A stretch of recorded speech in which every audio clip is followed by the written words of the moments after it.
Good morning, Saturday, September 6th. Rob Primo here, coming to give you a little bit of an update. The whole situation with Daniel Senecal, the transgender identifying woman who's actually a man who sexually molested a 3-year-old child until she needed her vagina reconstructed. So what's going on with this man right now is he's being held in the Niagara Detention Center in Thorold, Ontario. I promise you that no one has the information that I do. So take that however you want to take it. There's a lot of misinformation going on out there, but I can assure you that everything I'm about to say is accurate. Daniel's next bail court is going to be by video on Wednesday. It being by video, I would assume that he's not going to be making bail, okay? Also, there's a big thing that's going on here. What they're going to do is Daniel is fighting right now because he identifies as a transgender. Daniel is going to be getting transferred, probably, if the judge allows it, to a woman's prison. That's right, you heard that right.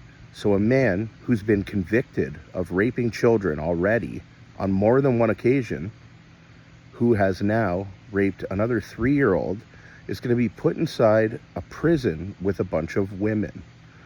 Doesn't this sound like the perfect place to be for a sick predator? Like, if you were hurting and you couldn't,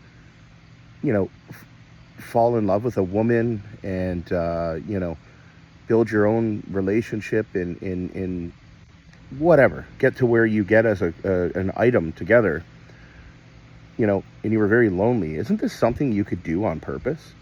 Couldn't you do a heinous crime like this on purpose so you're literally locked inside of a jail with a bunch of women that you could just have a heyday on?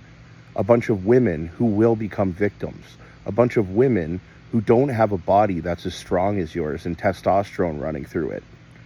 These are the problems, okay? A lot of people have said to me, don't make this about transgender and pride. Please, this is about a little girl getting raped. It is, and it's not about transgender and pride. However, this isn't something that we're going to be able to ignore because this system caters to these people so good that, we worry more about a grown man or grown woman's feelings than we do about the safety of women and or children. So that's what's going on right now. So another thing I want to speak to is anybody who knows the mother directly or family members that are close. I hope you guys are going to take the time to really work hard to tell this mother when they go to court, they are going to try and put a publication ban on this case for sure. They're going to put a gag order on it so nobody can ever talk about it again. What they're going to do to the mother is they're going to try and tell her how this is for her, how this is for her daughter's safety, how traumatic and how terrible it'll be for her entire life growing up and people knowing what happened to her, okay? That's not why they're doing it. They're going to tell you that, and they know how to fuck with a person's head so you do what they want.